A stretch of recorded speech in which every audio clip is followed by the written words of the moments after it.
어, 말씀을 한 구절 먼저 읽고 시작하도록 할게요. 창세기 6장 11절 말씀인데요.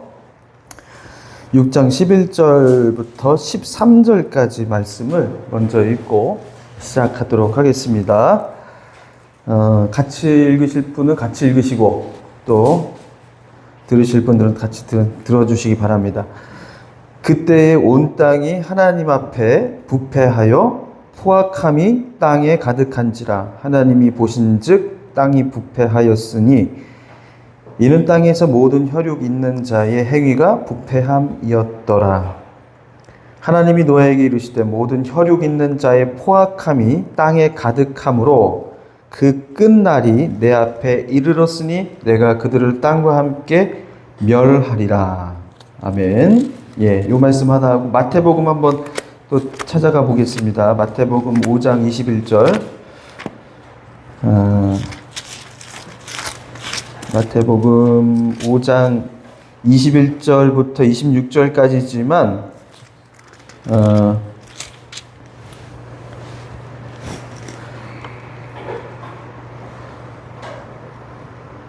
21절, 22절까지만 읽어보도록 하겠습니다. 옛사람에게 말한 바 살인하지 말라. 누구든지 살인하면 심판을 받게 되리라 하였다는 것을 너희가 들었으나 나는 너희에게 이르노니 형제에게 노하는 자마다 심판을 받게 되고 형제를 대하여 나가라 하는 자는 공회에 잡혀가게 되고 미련한 놈이라 하는 자는 지옥불에 들어가게 되리라. 아멘. 자, 한 번만 더. 에베소서 2장 14절.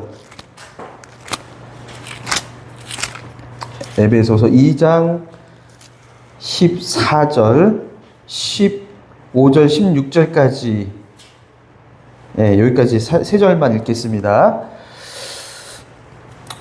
자, 그는 우리의 화평이신지라. 잠깐만요. 제가 지금 개역성 혼자만 읽고 있는데 괜찮으시죠? 예. 둘로 하나를 만드사 원수된 것 곧 중간에 막힌 담을 자기 육체로 하시고 법조문으로 된 계명의 율법을 폐하셨으니 이는 이 둘로 자기 안에서 한 세 사람을 지어 화평하게 하시고 또 십자가로 이 둘을 한 몸으로 하나님과 화평하게 하려 하심이라. 원수된 것을 십자가로 소멸하시고. 네, 아멘. 여기까지만 읽겠습니다. 제가 설교를 갔다 오느라고 제 평소에 쓰던 오래된 성경책이 있어서 그걸 오늘 들고 다니다 보니까 공동번역 성경으로 바꾸는 거를 제가 깜빡했습니다. 자, 오늘 다음 컷을 한번 넘어가 볼게요. 통일에 관해서 말씀을 드리려고요. 평화 통일에 대해서 말씀을 드리려고 하는데 여러분 평화 통일에 대해서 어떻게 생각하세요? 지금 요즘 정세나 이런 돌아가는 뉴스들을 많이 들어보셨을 거예요. 오늘 암담한 현실인 것 같아요. 제가 알기로는 우리 지평교회 우리 성도님들 많은 분들 중에 젊은 시절에 통일운동 한 번쯤은 다 한번 담가 보셨던 분들로 알고 있습니다. 예, 지금도 우리 정 장로님은 통일만 하면 눈물이 주룩주룩 나오시는 우리 장로님이신데 그렇게 우리 지평교회가 통일에 대해서 관심과 또 기도와 헌신을 많이 오랫동안 해온 교회란 말이에요. 자, 그런데 오늘날 교회가 세상이 지금 통일을 말할 수 없는 상황이 되어버렸어요. 딜레마라고 볼 수가 있는데요. 아시겠지만 2023년 12월에 북측에서 조선노동당 중앙위원회가 열렸습니다. 거기서 9차 전원회의에서 대한민국을 적대국으로 규정하게 되었어요. 그리고 통일은 이제 불가능합니다. 통일이라는 것은 이제 우리에게 없는 단어입니다. 이렇게 선언을 했어요.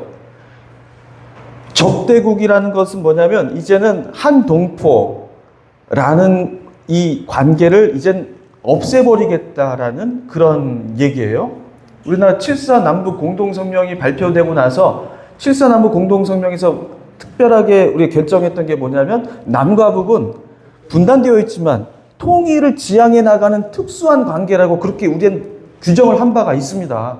그래서 남북은 그 특수한 관계라는 규정 때문에 지금까지 대화도 할 수 있었던 거고 두 국가로 지내지만은 그게 영원하진 않고 특수하게 한 국가로 지향해 나가는. 그래서 2000년도에 김대중, 김정일 두 양반이 가서 서명했던 게 뭐냐면 연방제와 고려 연방제와 남북의 연합제가 공통점이 있어서 그 공통점을 서로 함께 지향해 나아가기로 그렇게 합의한 적도 있었단 말이에요. 제가 그 공동선언 성명 때문에 그 이듬해에 그 이듬해가 아니죠. 6월 15일, 2000년 6월 15일에 남북 공동성명이 발표되고 8.15 때 제가 전세기를 타고 아마 그런 사람 드물 거예요. 여기 김포공항에서 바로 직항로 타고 아시아나 항공을 타고 순안공항, 평양 순안공항으로 바로 갔습니다. 이렇게 군사분계선 따라서 올라가서 지나가가지고 그 밑으로 이렇게 쭉 보니까 이제 남북을 오가는 그 광경이 밑에서 보일 정도로 그렇게 가슴 벅찬 경험이 있었습니다. 저에게도. 그런데 그런 특수한 관계라는 게 이젠 존재하지 않는다는 거예요. 제가 2000년도에 평양 간 자랑 좀만 더 하겠습니다. 평양 가보신 적 없잖아요. 우리 정장님이 가보셨군요. 야, 또. 평양에 가면은 그 3대 헌장탑이, 조국통일 3대 헌장탑이라는 게 있었어요. 남쪽에 있는 사람들이 거기 벽돌 보내서 이름 새겨가지고 막 사람들이 거기다가 부조처럼 붙여가지고 남북 해외 모든 사람들이 그 여인 두 사람이 이렇게 3대 헌장을 붙들고 있는 그런 터널식 탑이었습니다. 엄청 높아요. 61m예요. 6.15를 따가지고 61m를 올려서 쌓은 그런 3대 헌장 기념탑이었는데 거기서 저는 북녘 동포들과 또 해외 동포들과 같이 광장에서 춤추는 거 있잖아요. 그 춤도 한번 춰보고 8.15를 아주 제대로 만끽하고 왔던 사람입니다. 그런데 그 3대 헌장 기념탑도 다 싹 철거해버렸어요.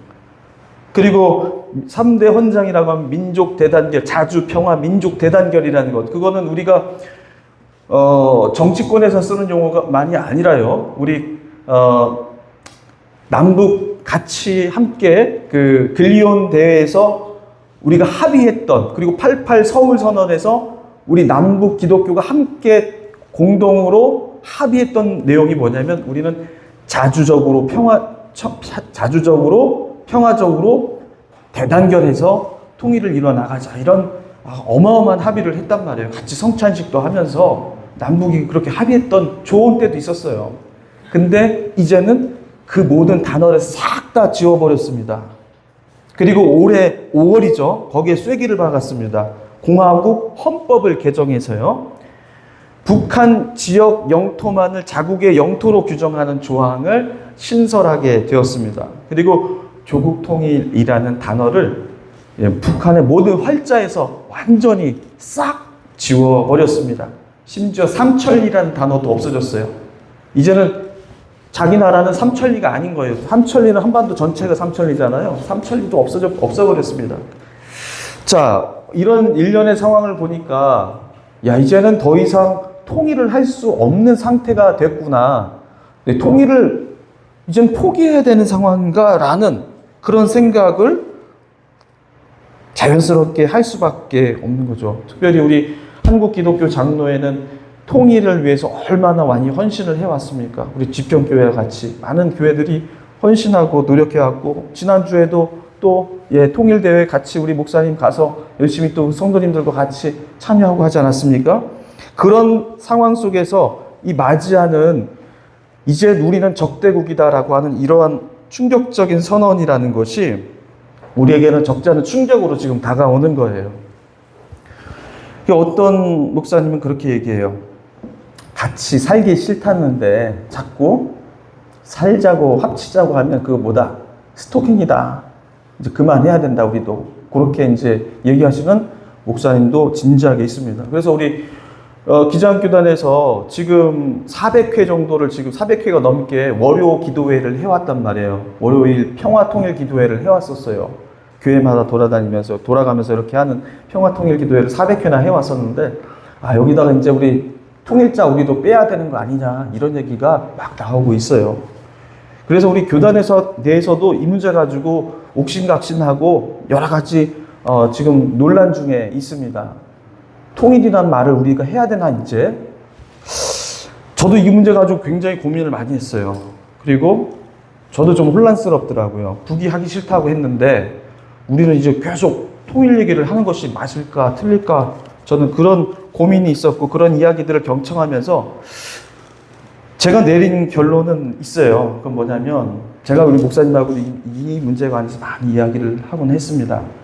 저는 그리스도인들의 관점은 정치인들 또는 운동가들이 하는 논리들과는 달라야 된다. 저는 그렇게 확신합니다. 우리는 여전히 통일을 얘기해야 되고, 통일을 위해 기도해야 되고, 또 통일을 위해서 힘써야 한다. 저는 그렇게 확신을 가지고 오늘 말씀을 여러분들과 나누려고 하는 겁니다. 그게 우리의 신앙의 본질이기 때문에 그런 거예요. 그게 어떤 운동의 논리라든지 정치의 논리, 국제관계의 역학이라든지 이런 것들을 따져서 내리는 결론이 아닌 것입니다. 그들의 논리라고 한다면 하지 않는 게 맞을 거예요. 그러나 우리는 다르다. 왜? 그리스도인들의 신앙의 본질에서 나오는 통일은 그들이 말하는 통일과는 다른 것이기 때문이다라고 저는 그렇게 말씀드리고 싶기 때문입니다. 제일 먼저 이걸 여러분들하고 확인해 보고 싶어요. 한국교회가 언제부터 이렇게 반복 대결의 온상지가 되었는가? 저는 이것부터 한번 따져보고 싶습니다.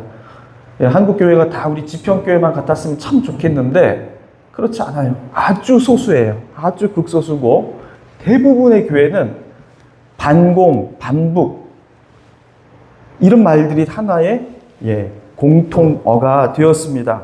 그래서 북한 선교라는 말을 지금까지 많이들 써왔는데, 북한 선교라고 하면 뭐가 연상이 되시나요? 북한 선교는 그냥 단순히 우리 예수님 믿으세요 이게 아니에요. 지금 북한의 지하교회가 500개 이상이 넘게 있는데 아주 숨어서 지금 몰래 탄압을 이기고 지금 숨어서 믿음을 지키는 가정교회가 500교회가 이상이 있다고 그렇게 전해집니다. 공산주의에 장악된 그 지하교회 위에 올라있는 칠성교회라든지 이런 교회들은 그건 다 가짜 교회고, 진짜 밑에서 신앙생활하는 그 사람들에게 라디오도 주고 USB도 갖다 주고 성경책도 보급해가지고 지하에 숨어있는 교회들을 지원해주면서 공산주의에 장악된 교회를 해방시키고 복음주의 교회를 재건하는 것, 그걸 가지고 우리 한국교회에서는 복음 선교, 북한 선교라고 그렇게 얘기하고 있어요.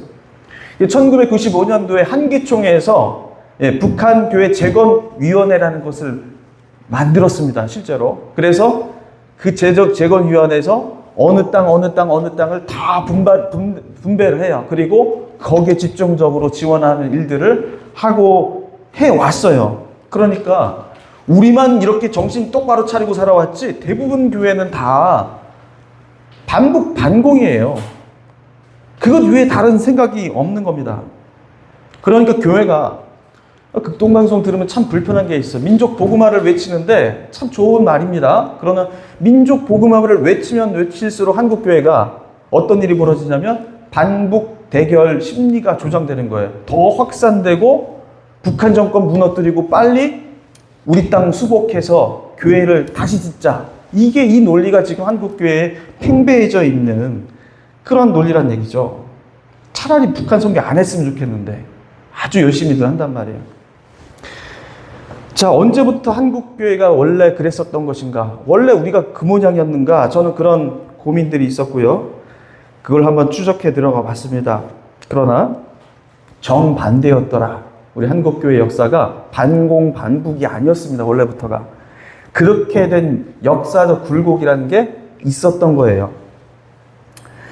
원래 한국 개신교는 1910년대까지 정말로 주체적으로 신앙을 수용해오고 뿌리내리고 성장시켜 왔었던 역사가 있었어요. 우리는 흔히 이렇게 생각합니다. 우리 한국 개신교가 알렌이라든지 아펜젤러, 언더우드 이런 아주 유명한 선교사들이 있잖아요. 그런 사람들이 한국 개신교를 다 세운 줄 알아요. 모든 교회가 다 그 사람들이 세우고 그 사람들 없었으면 우리 대한민국에 교회라는 것이 생기지 못할 뻔했다라고, 아니면 뒤늦게나 생겼을 거라고 그렇게 생각합니다. 그건 일종의 식민사관입니다. 식민사관. 기독교에도 식민사관이 있더라고요. 뉴라이트만 있는 게 아니고, 예. 일본이 우리나라를 지배했기 때문에 근대화가 됐다. 식민지 근대화론을 얘기하는 그런 사람들만 있는 게 아니라 교회 안에도 야, 그분들이 아니었으면 은인이야, 우리가. 그 사람들 은인이, 우리가 그 사람들을 은인으로 생각해야 된다고 생각할 정도로 그런 식민지관에 많이 사로잡혀 있어요. 근데 그것 때문에 역사를 정확하게 들여다보지 못합니다. 결국 그렇지 않아요. 그러니까 한국 개신교가 외국 선교사들이 이제 개항기에 많이 들어온단 말이에요. 1860년대 이후로 들어오기 시작을 하는데, 여러분 훨씬 그 이전부터 우리나라에 자발적으로 예수님을 영접하고 믿음 생활을 시작했던 사람들이 있었어요. 여러분 그 역사에 대해서 우리는 잘 모르고 있습니다. 조선의 민중들이 자발적으로 복음 받아들이고 신앙 공동체를 세웠어요. 그리고 성경을 한글로 번역까지 했었습니다. 예를 들어서 서상륜이라는 분이 1882년이에요. 1882년이면 개항기 훨씬 전입니다. 그분이 벌써 신약 성경을 완역을 했어요. 아니, 선교사들의 도움을 받은 게 아닙니다. 그리고 18세기 말에 이승훈이라는 분이 북경에서 예수의 신부로부터 세례를 받기도 했었죠. 예. 많은 사람들이 그렇게 이미 성경을 벌써 가져와서 스스로 번역해서 나누어 읽고 그렇게 우리 자생적으로 신앙생활을 했다는 얘기예요. 이때가 19세기 말인 것입니다. 그런데 여러분 여기서부터가 중요한 얘기예요. 이때가 왜 중요하냐면, 이때 우리 조선에 매우 중요한 역사적 사건이 하나 있었습니다. 뭐냐면, 반봉건, 반외세를 외쳤던 동학농민혁명이 그 당시에 벌어졌어요. 예. 근데 그 동학농민군의 그 운동이, 전봉준을 위시로 한 동학농민운동이 이제 일본군이 개입하면서 1894년에 우금치 전투를 패배로 완전히 무너지게 됩니다. 우금치 전투에서 무너지고 난 후에 그 동학군들이 어디로 유입이 되었는지 여러분 그걸 학술적으로 따져본 사람들이 있습니다. 그 따져보니까 어디로 흘러갔냐면 사상적으로 또는 종교적인 심성적으로 매우 친화성을 가지고 있는 기독교로 유입이 되었더라는 많은 증거들이 나오게 되었어요. 그 사람들이 조선의 토착 개신교를 세우게 된 많은 주력군이 되었던 겁니다. 그 사람들이 기도처를 만들게 되고요. 그 기도처에서 교회가 생겨나게 되었어요. 그게 어디 가면 많이 볼 수 있냐면 정읍하고 익산에 가면 많이 볼 수가 있습니다. 거기가 동학농민운동이 벌어졌던 그 지역 아니겠어요? 그죠? 동년교회를 제가 지지난주에 다녀왔습니다. 동년교회가 120년 된 교회인데요. 동년교회 백남규 장로라는 분이 계시는데 그분이 교회를 기도처로부터 시작해서 만들어진 교회가 우리 한국기독교 장로의 동년교회예요. 그 초대 설립자라고 거기 사진이 떡하니 박혀 있습니다. 그분이 바로 동학군으로 활동하다가 우금치 전투에서 패배한 후에 바로 기도처를 세우고 교회를 세우는 발판이 되셨던 그런 분이었어요. 그런 교회가 거기만 있는 게 아니에요. 동년교회만 있는 게 아니라 그 옆에 남북교회, 그 옆에 무슨 교회에서 거기에 100년이 넘는 수두룩한 많은 교회들이 있는데 그 교회들이 그런 비슷한 역사들을 다 가지고 있다는 거예요. 그 선교사들이 와가지고 세워준 게 아니란 뜻입니다. 오히려 동학농민운동이 벌어질 때에 선교사들은 동학농민군들을 지원해주고 그들이 원하는 것이 무엇인지 정확하게 알고 있었어요. 아, 이 조선민중들은 좀 다르구나. 우리가 와서 일방적으로 예수 믿고 천국 갑시다 이렇게 하는 사람들이 아니구나. 이 사람들은 분명한 자기들의 사상과 목적이 있는 사람들이고 그것들을 충분하게 대화해주고 위기에 빠졌을 때 도와주고 그랬던 역할들이 기록으로 대단히 많이 남아 있습니다. 그게 어디로 이어지냐면요. 우리 한신의 정신적 고향이라고 얘기할 수 있는 만주에 북간도가 있어요. 북간도. 김양현 선생이 세운 그 북간도에 많은 가문들이 그쪽으로 이주를 하게 됩니다. 그때가 언제냐면 동학농민운동이 끝나고 5년이 채 안 됐을 때예요. 그때 네 가문이 북간도로 자신들의 가족들을 이끌고, 그 가족이라면 뭐 대여섯 명이 아니에요. 100명 단위입니다. 100명 단위로 끌고 올라가서 명동에다가 거기에다가 신앙촌을 세운 거예요. 기독교 정신으로 신앙촌을 세우게 되었는데, 거기 올라간 두 분이 있어요. 김하규, 문병규 선생, 이 두 가문이 있는데, 이 두 분은 동학에 직접적으로 참여했던 분이거나 소접주라고 하죠. 소접주. 그러니까 중간다리, 중간책 대장이에요. 그 정도의 직책을 가졌던 분이 거기 명동으로 올라가서 신앙촌을 세우고 독립운동을 이어갔던 것입니다. 그 북간도에서 누가 나오는 겁니까? 문익환이 나오고, 예. 그 우리 민족의 지도자들이 거기서 다 나온 거 아니? 윤동주가 나오고 다 그런 거 아니겠습니까? 독립운동가들이 거기서 다 나왔어요. 거기서 나온 사람들이 뭘 세웠어요? 한신을 세운 거예요. 기장을 세우고. 1919년에 3.1운동은 바로 이런 주체적이고 자립적인 자생적인 기독교 한국 개신교의 민족신앙을 꽃피웠었던 해가 되겠습니다. 다른 타종교들도 마찬가지예요. 민족정신에 충천해 있었을 때 개신교가 같이 연합해서 민족 독립을 외쳤었던 그런 아주 상징적인 사건이죠. 세계 유례를 찾아볼 수 없는 그런 사건이었습니다. 그러니까 1882년 성서를 스스로 번역했을 때부터 해서 1919년도까지 거의 40년이에요. 이 40년은 바로 어떤 시기냐면 조선의 기독교가 자생적으로 독립적으로 주체적으로 민중 스스로의 힘으로 자기들의 신앙을 개척해왔던 시기였다라는 겁니다. 그런데 이 조선의 주체적인 신앙운동의 계보가 퇴색되는 이런 계기를 마련하게 되죠. 그때가 근본주의 신학이 들어오고 탈정치적인 내세주의 그리고 개인주의적인 기복신앙 이런 것들이 막 들어오게 되면서 방향을 틀게 된 결정적인 계기가 있었습니다. 그게 뭐냐면 1920년대 이후에 미국의 아주 근본주의 신학에 심취해 있었던 메이첸이라는 그런 사람이 있었어요. 그 사람이 프린스턴 신학교에 뿌리를 내리고 있었는데 그 사람이 나가서 웨스트민스터 신학교라는 걸 세웠어요. 아주 보수적인데요. 그 사람들은 뭘 하는 거냐면 문자주의를 추종하는 사람들이었고요. 축자 영감서를 추종하는 거였고 민족에 대한 배타성을 가지고 있었던 그런 사람들이었습니다.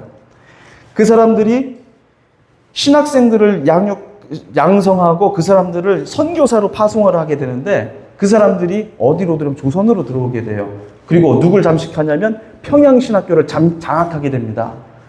평양신학교가 그런 학교가 원래 아니었는데 평양신학교가 그걸로 오염이 돼버려요. 그래서 근본주의 신학화 돼버립니다. 그래서 그것에 결국 거기가 우상숭배로 문을 닫게 되고요. 그 우상숭배가 아니라 뭐죠?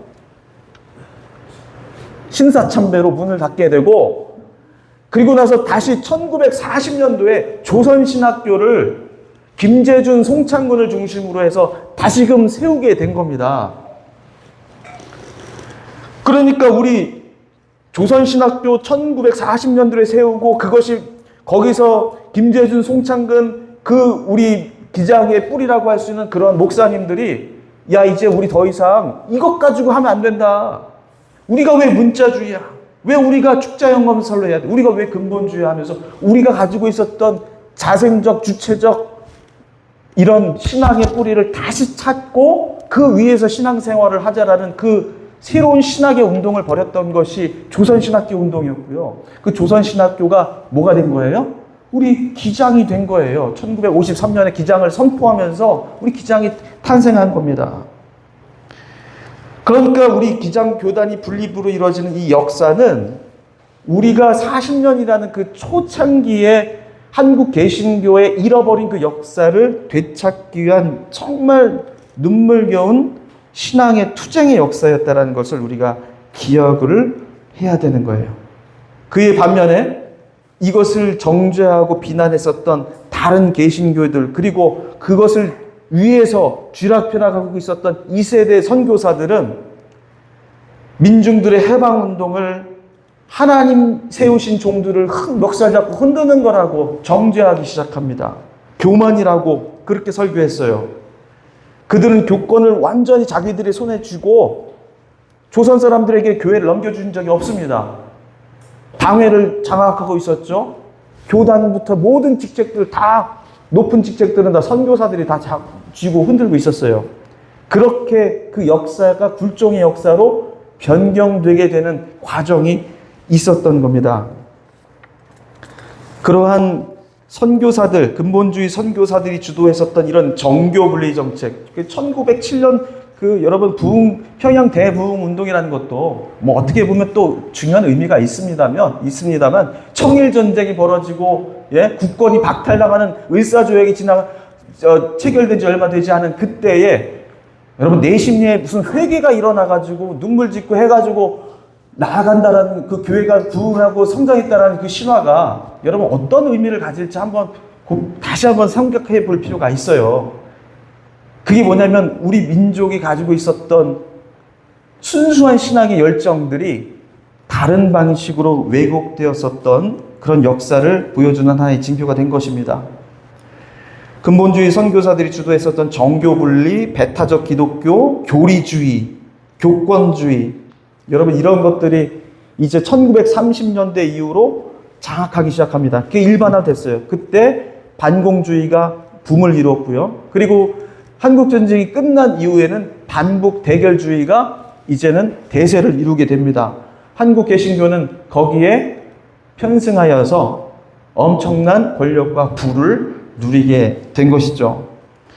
한국교회가 몇십만, 몇백만 성도들을 보유하고 있는 세계적인 교회가 됐다, 부흥의 신화를 이뤘다라는 그 뒷면에는 이러한 정말 근본주의 신앙 위험합니다. 이 신앙이 그 모든 씨앗이 되고 토양이 되어서 너무나 쉽게 면죄를 해주고 너무나 쉽게 그 사람들에게 구원의 확신을 심어주고 너무나 쉽게 세상을 향해 눈 감아버리게 되는 그러한 잘못된 신앙에 아무런 논리도 없고 신학적인 그런 거름망도 거치지 않고 그냥 설교가 되는 겁니다. 그것이 지금 한국교회의 반공 이데올로기를 만들어 놓게 된 이런 신앙적인 역사적인 배경이 되는 것이죠.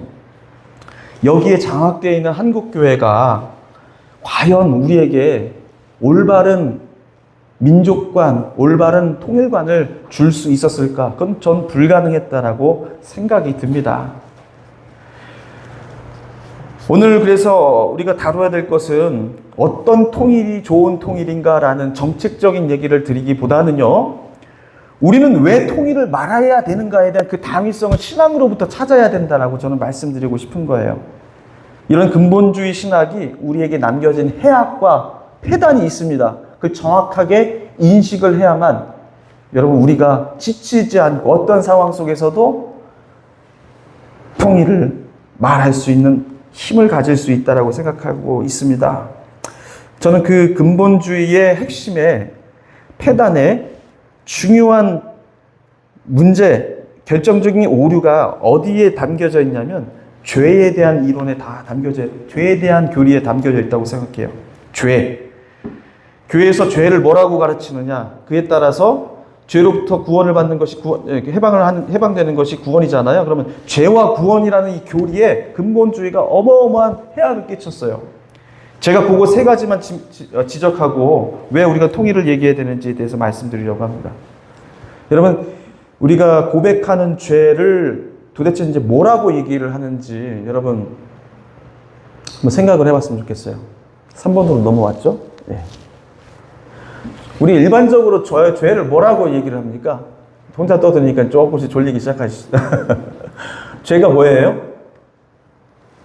일반적으로 알고 있었던 우리가 죄, 뭐 이런 얘기를 할 수 있을 것 같아요. 그죠? 뭐 어떤 죄예요? 그 창세기 2장에 나와 있는 에덴 동산에서 우리가 최초의 인류가 아담과 하와가 금단의 열매를 먹고 왜 먹었냐면 자기가 하나님처럼 되고 싶어서, 그러니까 교만이에요. 교만의 죄가 있는 겁니다. 교만의 죄가 있고 하나님 명령이 불순종해서 먹지 말라고 그랬는데 먹었어요. 근데 그 먹지 말라고 한 걸 먹을 수 있었던 이유가 어디 있었어요? 인간의 자유의지에 있었던 거예요. 아, 자유의지도 이거 문제구나. 이게 그래서 죄의 타깃이 돼버린 겁니다. 그죠? 불순종, 교만, 자유의지. 여기 자유의지에 이성도 포함이 되어 있어요. 그 불순종으로 우리가 원죄를 지었고 하나님과 단절된 우리 인간은 이 단절을 우리 힘으로 해결할 수 없어요. 되돌릴 수 없는 죄예요. 그래서 원죄입니다. 그래서 어떻게만 지을 수 있어요? 예수 그리스도의 보혈의 피를 통한 대속으로만 우리가 그 죄를 벗어날 수 있다라고 그렇게 배워왔습니다. 뭐 사형리 한번 들어보셨으면 아마 쉽게 생각이 드실 거예요. 이게 우리가 일반적으로 알고 있는 배워왔었던 교리적인 죄에 대한 이야기들입니다. 물론 이 말들에 대해서 이 교리가 틀렸다라고 제가 말씀드리는 건 아닙니다. 그러나 여기에 이렇게 우리가 알고 있는 죄가 얼마나 큰 문제를 가지고 있는지를 말씀을 드리려고 하는 거예요. 그래서 구원받으려면 첫 번째 뭐가 필요하냐면 순종이 필요해요. 불순종 때문에 우리가 죄를 지었기 때문에. 그 다음에 뭐냐면 악의 근원이 어디 있었다고 그랬어요? 이성과 자유의지에 있었다고 그랬죠. 그래서 기독교 개신교에서는 특별히 이성과 자유의지를 억누르는 데 아주 큰 힘을 쏟아붓습니다. 사고를 하면 안 돼요. 성경을 읽을 때 사고를 멈춰야 돼. 그냥 읽고 믿어야 되는 거죠. 세 번째는 뭐냐면 그리스도 십자가와 그의 피의 능력을 믿는 거. 의심 없이. 의심이 있으면 안 돼요. 절대적으로 믿어야 돼. 그렇게 하는 태도만이 허용되었다라는 거예요. 기독교 개신교가. 우리나라 한국 교회의 대부분 90%, 99% 이상이 바로 이 죄와 구원에 대한 교리 안에서 움직이고 있습니다. 여기서 한 발짝도 벗어나 있지 않아요. 저는 이 죄에 대한 교리가 한국 교회를 망가뜨렸다고 생각하고요. 그리고 지금 오늘날 잘못된 북한 선교에 대한 관점들, 이런 것들을 갖게 된 중요한 계기가 되었다고 봅니다. 이런 죄론에는 문제가 있어요. 첫 번째로 그 문제를 말씀드려 볼게요. 첫 번째로는 죄를 수직적인 문제로 보는 거, 문제가 있어요. 자, 다시 말해서 죄를 하나님을 상대로 하는 반역이다라고 얘기하고요. 하나님에 대한 불순종이다라고 보는 것이 과연 성경이 말하는 죄의 본질일까 한번 제가 물어보는 겁니다. 여쭤보는 거예요. 맞잖아요? 맞긴 맞아요. 그런데 볼 수 없는 하나님에 대한 불순종은 결국 어떤 방식으로 나타날 수밖에 없습니까? 하나님에게 불순종했어요. 그럼 그 불순종이 하나님을 어떻게 불순종했다라는 거예요? 결국 하나님이 하신 명령에 대한 불순종이잖아요. 그 하나님이 말씀하시는 명령은 뭐로 압축이 됩니까? 하나님에 대한 사랑은 결국 내 형제 자매를 사랑하는 것으로밖에 나타날 수밖에 없잖아요. 요한일서 4장 20절에 누구든지 하나님을 사랑하노라 하고 형제를 미워하면 그 거짓말 하는 거라고 그렇게 말씀합니다. 형제를 사랑하지 않는 자가 보지 못하는 하나님을 어떻게 사랑하겠느냐, 그렇게 얘기하는 거잖아요. 우리는 이 말씀이 너무 정확하게 이해가 되는데 그렇게 보고 싶지 않은 사람들이 있었다는 겁니다. 그 사람들은 어떤 사람들이냐면 볼 수 없는 하나님에게 순종하는 법을 뭐라고 가르치냐면 교회에 대한 충성이라고 가르치는 거예요. 목사에 대한 충성 또는 국가에 대한 충성으로 그렇게 가르친다는 거예요. 하나님이 세우신 지도자는 절대 건들면 안 되는 거예요. 그게 바로 하나님에 대한 불순종이다. 그럼 집에서는 뭐예요? 집에서는 남편한테 대들면 안 된다. 이런 걸로 나타나는 거예요. 절대 그러면 안 돼. 그건 뭐냐? 하나님에 대한 불순종이. 지금까지 그랬어요. 기독교가 그걸 가르쳐 왔어요. 그래서 교회가 자유를 선포하고 자유를 줘야 되는데, 해방시켜 줘야 되는데 오히려 가부장제를 더 만들어주는 역할을 했고요. 국가의 잘못에 대해서 항의할 수도 있어야 되고 회개하라고 요구할 수 있어야 되는데 교회가 오히려 어떻게 해요? 국가의 잘못을 덮어주고 잘못된 지도자를 보호해주는 역할을 해왔다는 것이죠. 그런 국가 지도자, 교회 목사에게 저항하는 것, 반항하는 것은 하나님에 대한 불순종이다. 와, 갑자기 그렇게 논리가 성립이 되는 거예요. 하나님에 대한 불순종, 이거 맞는 말인데, 이거 틀린 말은 아닌데, 그게 그렇게 지금까지 한국 교회에서 사용되어 온 역사가 있었잖아요. 그죠? 제가 말씀 안 드려도 저보다 나이가 그래도 좀 계신 분들도 계시니까 다 아시잖아요. 예. 이런 죄의식을 사람들에게 계속 심어주고 세뇌시켜서 소외받고 억압받았던 사람들이 자리를 털고 일어날 수 없도록 그 자리에 주저앉혀서 못 일어나도록 하는 그런 권력의 담론으로 바로 죄의 수직화가 아주 교모하게 이루어져 왔다는 것입니다. 신자들을 통제하기 이보다 좋은 방법이 없었다는 거예요. 그런데 오늘 제가 여러분들과 같이 읽었었던 창세기 6장 11절에 죄를 하나님에 대한 불순종이라고 말하던가요? 아니요. 그건 그냥 앞에 그런 일이 있었다라고 얘기하죠. 그죠? 그런데 에덴 동산에서 쫓겨나서 종족을 이루며 살아가던 세상이 죄악으로 가득 차게 되었다라는 그 상태를 성경은 오늘 이렇게 얘기하는 거예요. 여러분들이 가지고 있는 성경으로는 어떻게 나와 있는지 한번 읽어보세요. 6장 11절.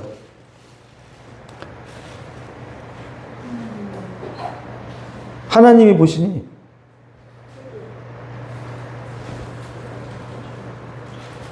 6장 11절에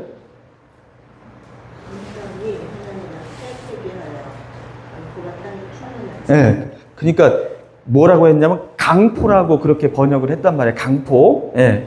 그리고 새 번역에서는 세상이 썩었고 무업천지가 되어 있었다 이렇게 번역을 했어요. 현대인 성경에는 죄라고 번역을 했고 개역 개정은 포악함이라고 그렇게 번역을 했어요.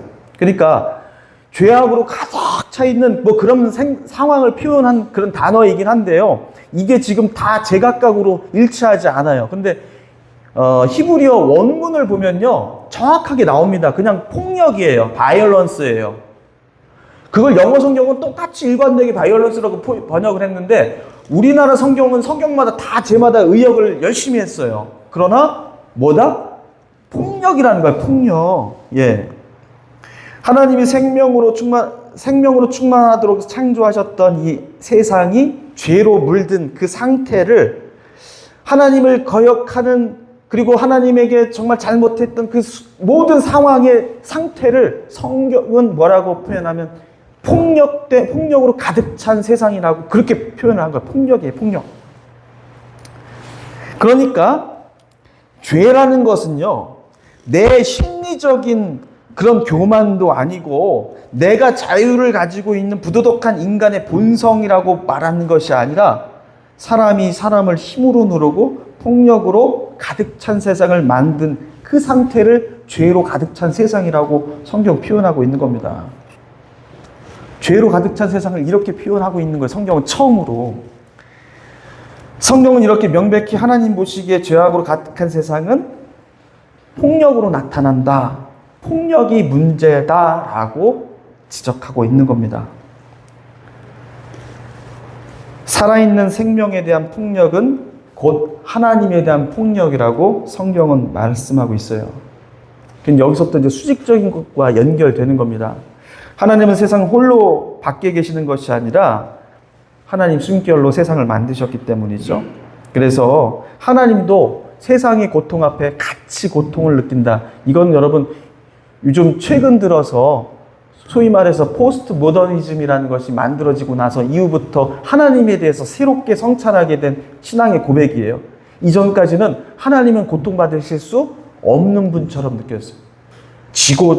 지존한 분이셔서 높은 곳에 계셔가지고 내려다 보실 줄만 알고 심판하실 줄 아시는 분이지, 감히 그분께서 고통을 느끼시고 우리와 뭐 어떻게 함께 하신다 이런 생각을 해본 적이 없습니다.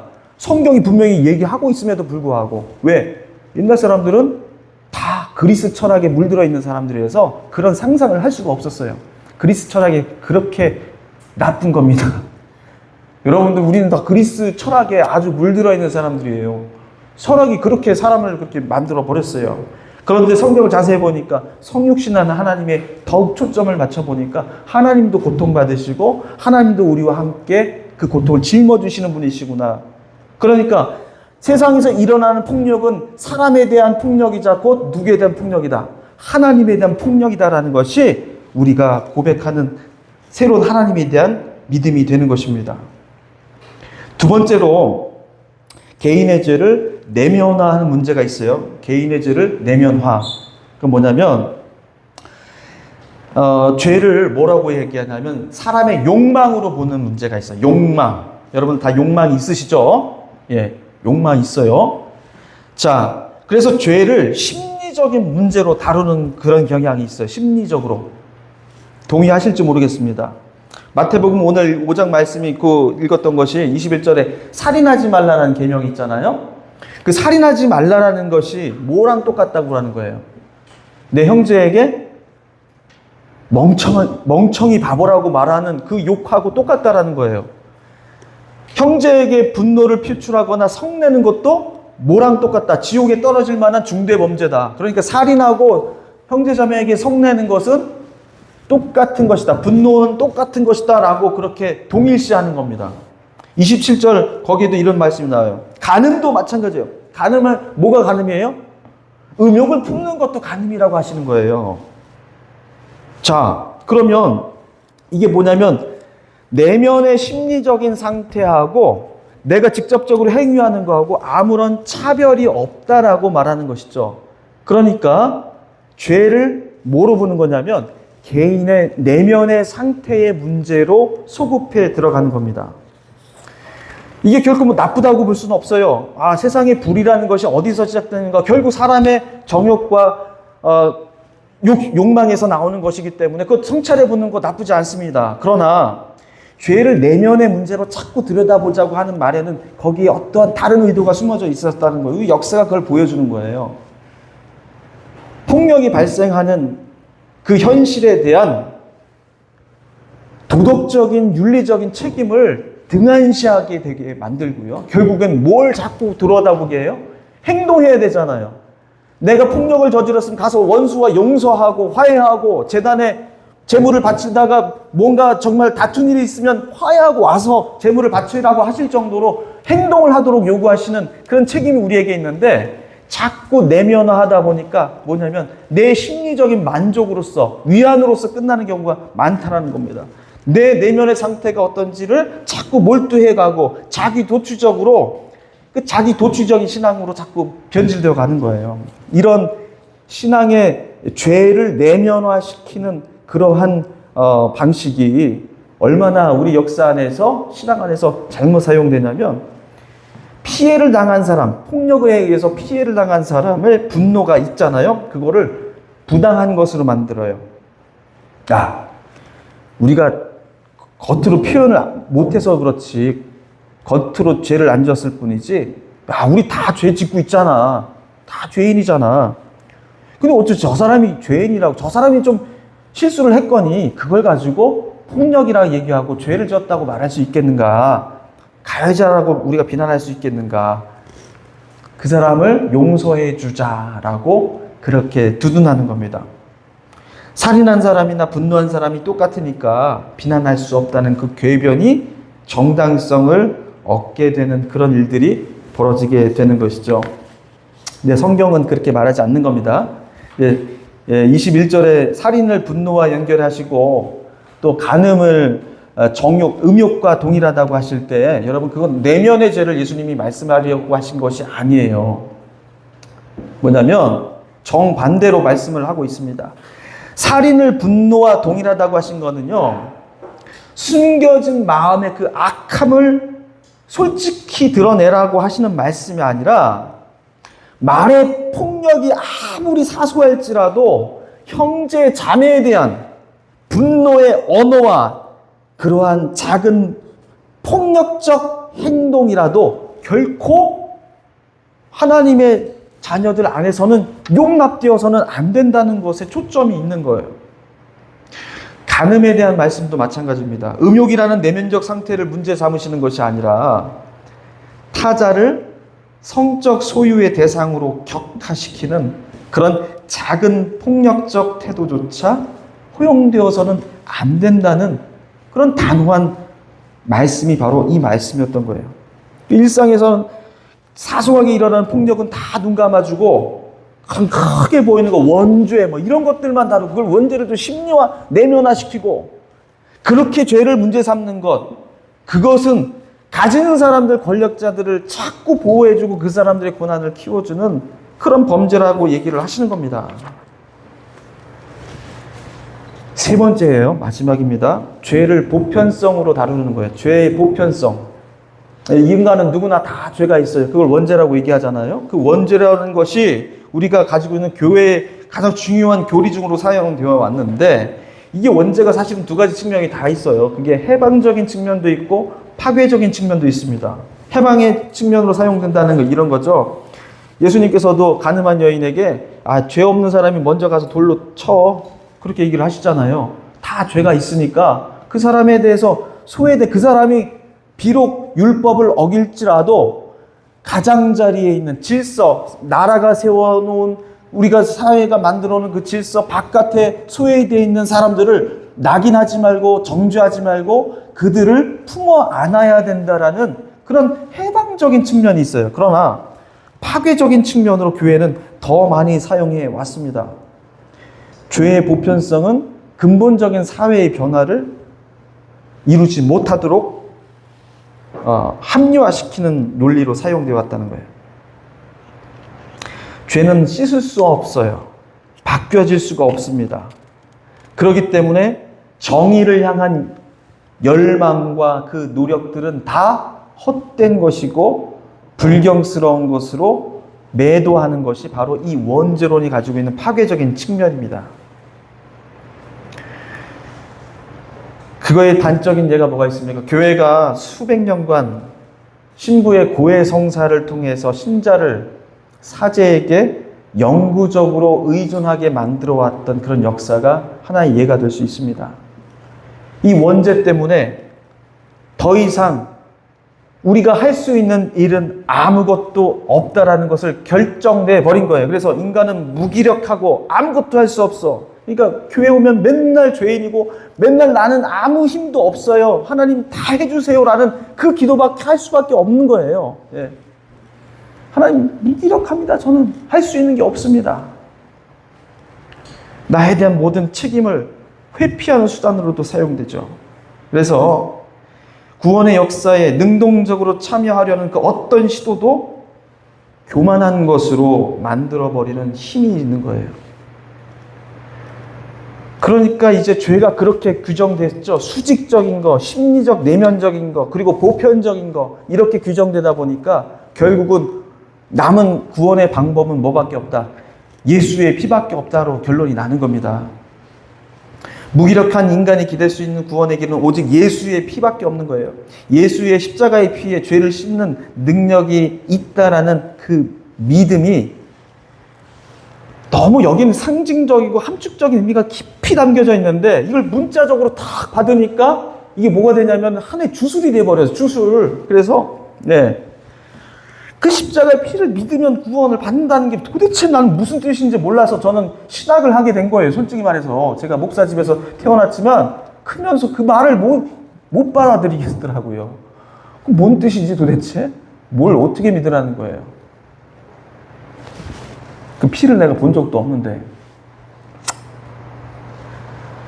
그것이 우리 인류 역사를 억압 속에 가두는 논리가 되어버리고 말았습니다.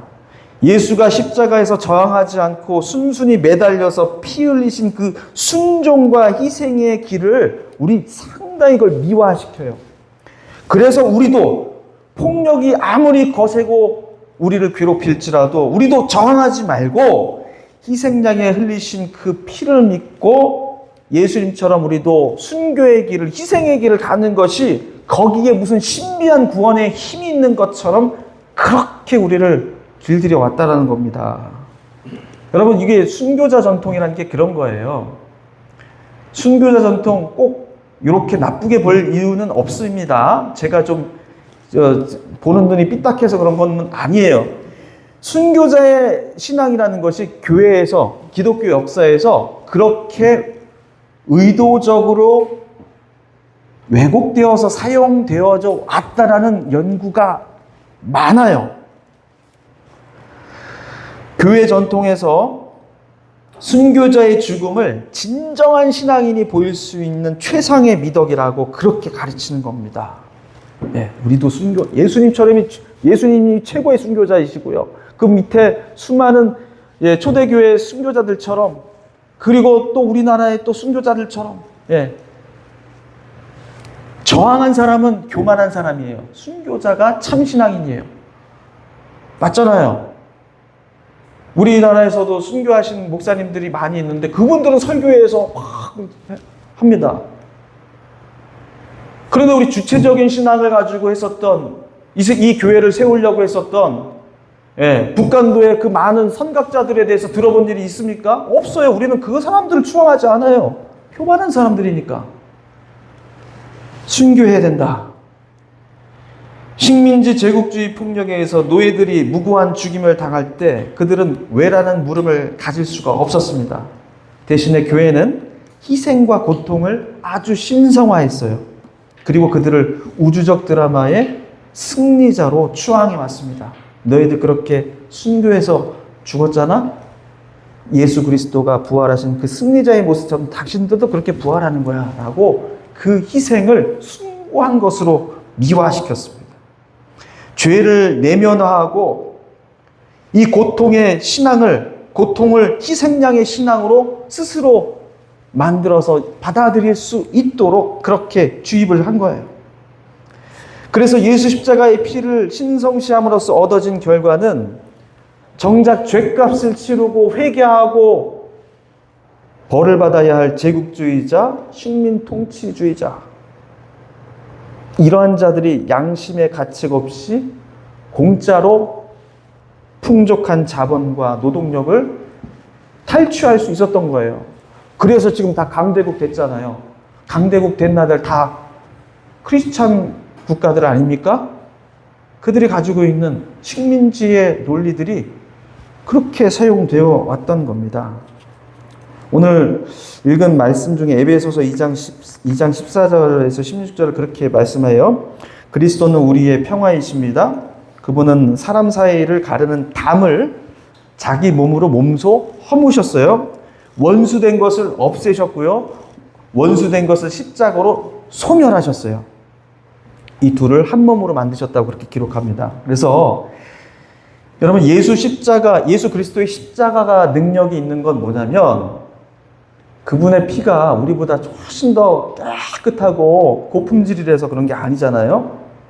십자가에서 흘린 예수의 피는 어떤 의미가 있는 겁니까?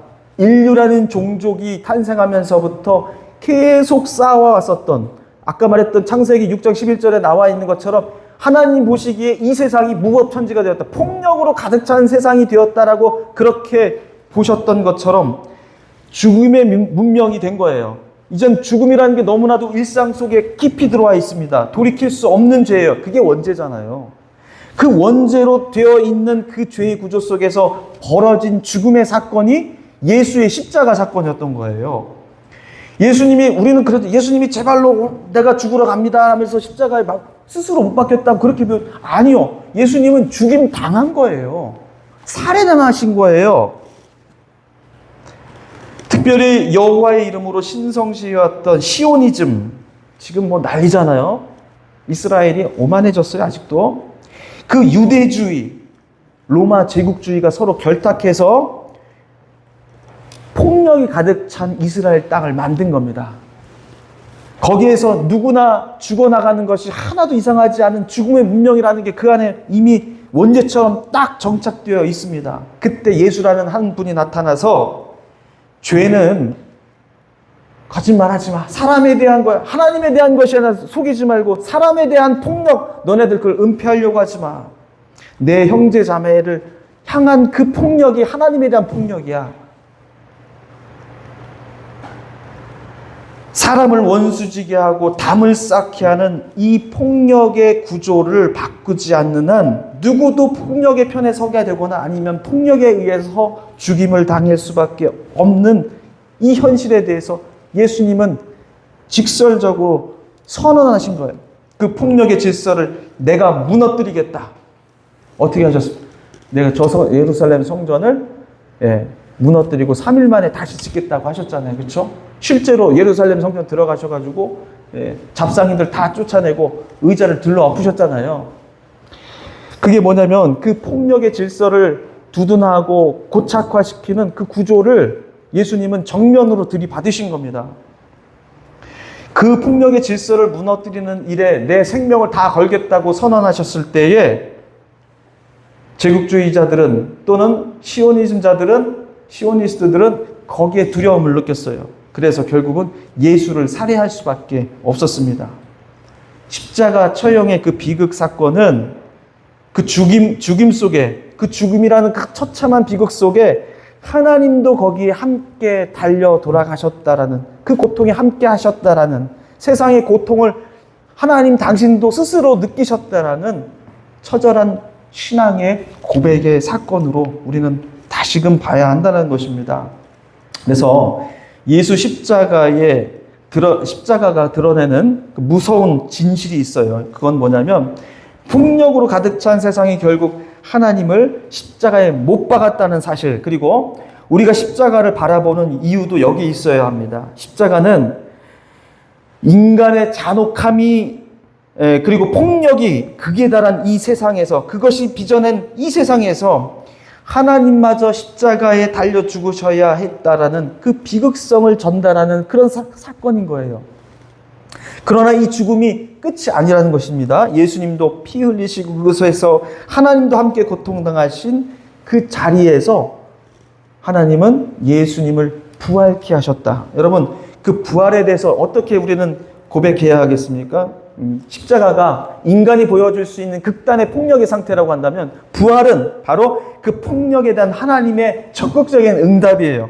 그리고 그 폭력을 넘어서겠다라는 신적인 하나님의 혁명적 표현인 것입니다. 여기 신적 혁명이라는 표현이 저는 마음에 너무 들어서 자꾸 사용하는 말인데요. 우리 민중신학에서 신적 혁명이라는 말이다. 신적 혁명. 하나님과 세상의 변화가 함께 만나는 사건이 신적 혁명이다. 그렇게 말하는데요. 여러분, 그래서 십자가와 부활, 십자가의 부활, 이것들을 우리는 어떤 신앙적인 어떤 종교적인 언어들로 포장해가지고 그것을 종교의 영역 안에서만 다룰 수 있는 특수한 언어인 것처럼 그렇게 포장하는 것을 우리는 빨리 벗어나야 돼요.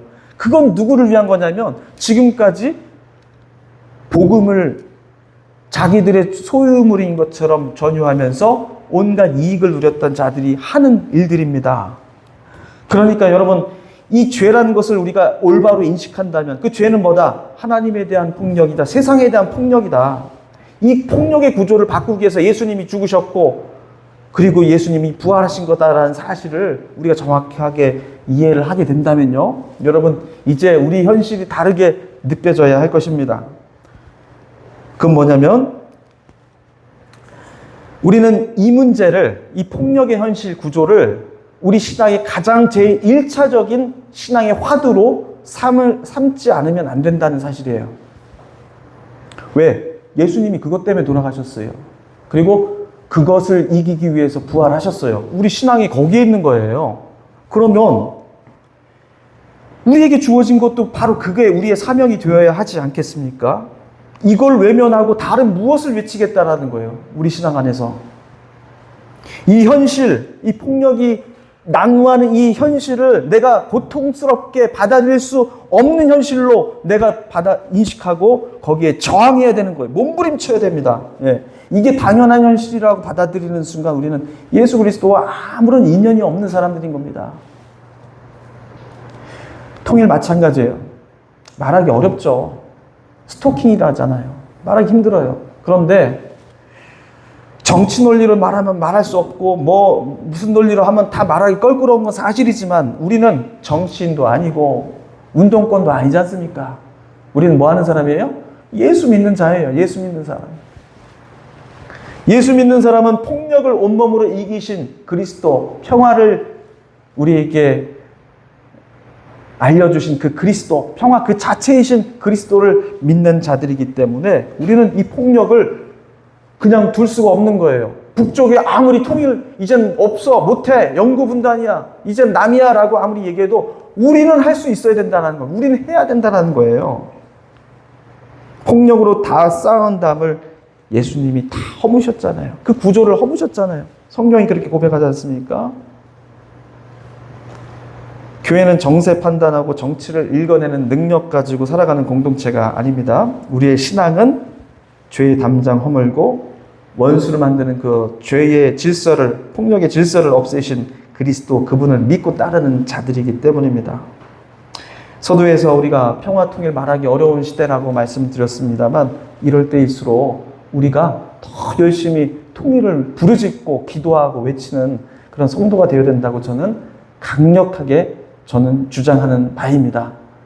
여러분들도 이런 신앙을 저는 그래서 더 깊이 성경으로 들어가야 된다고 봐요. 그래야만 우리가 세상에 대한 진실에 눈을 뜰 수가 있어요.